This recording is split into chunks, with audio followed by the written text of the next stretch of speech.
Yeah, very timely indeed. Thanks, Andy. This Wednesday, May 3rd, is the one-year anniversary of when 88,000 people left Fort McMurray because of that massive wildfire last year. Three of the firefighters who stayed behind, fighting back the beast, are with us this morning. Jerron, Hawley, Hurley, Steve Sackett, and they also decided to write about what they experienced. The result is, well, the book you're seeing on your screen. It's called Into the Fire, The Fight to Save Fort McMurray.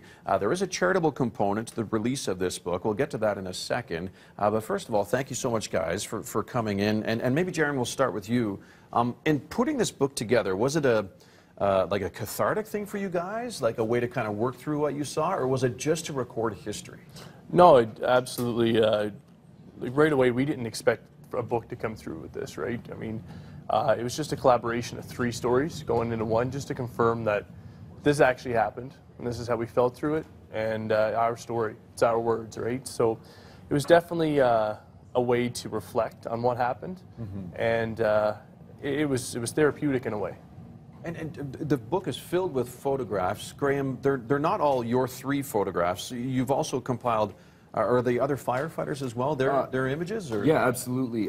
Captain Troy Palmer, who's a member on our department, took a lot of photographs for us, as well as another firefighter, Doug Noseworthy, who is a firefighter alum as well from the FMFD.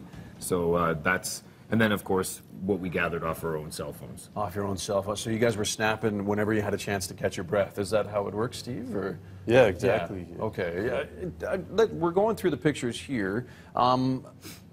I mean, what you got, okay, we all saw, okay, first of all, Graham, can you explain this one? Because I know this is a personal connection for you. Yeah, that's outside of my folks' home. That's where I grew up. That entire neighborhood was leveled by the fires. And which community is that? That's Beacon Hill. Beacon Hill, okay. Yeah, so the street that I grew up, I think Beacon Hill suffered about 50%, maybe more loss. So, yeah, that's just me at my parents' front step there. Gathering some ashes, right? Yes. Things you wanted to keep for forever, essentially, right? And as we scroll through these, Jerron, is there anything that you remember from those series of days back to back? Like, was there a particular one thing that stood out for you, or a particular smell or something? Like, was it something that kind of comes back to you instantly? Yeah, I mean, it smells a really good sense that you could reflect on. I mean, you know, the charred houses and trees that were going through the community at the time. I mean, it's a smell that you'll never forget, right? And even the sounds as well. I mean, the propane tanks and everything that was going off at that time. Yeah. It was definitely a once-in-a-lifetime experience for sure.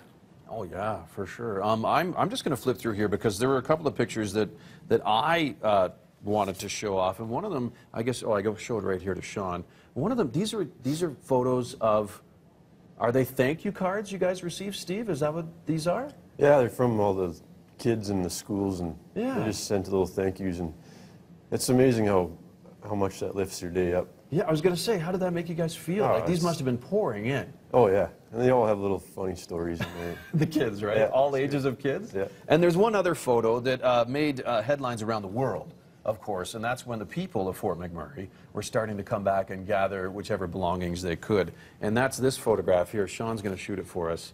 And whose idea was this, to hang the Canadian flag between two trucks?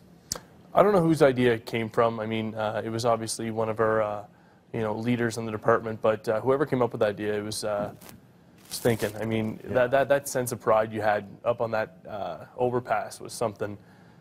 As I keep reflecting on it, it's a once in a lifetime. I mean, you have that sense of pride, welcoming people back into the city for the first time, and people coming up on the overpass, dropping off coffee, donuts, hugging you. That's great. Incredible. I was at one of the evacuation centers in Edmonton during the whole crisis last year, and people talked about that flag, and still talk about that flag to this day. I mean, that's something really powerful. And this group here, guys, this is who in front of a truck? That was our pump crew that had just formed, just because of the situation. We hadn't worked together before, and we just ended up on the same truck and worked together the whole time.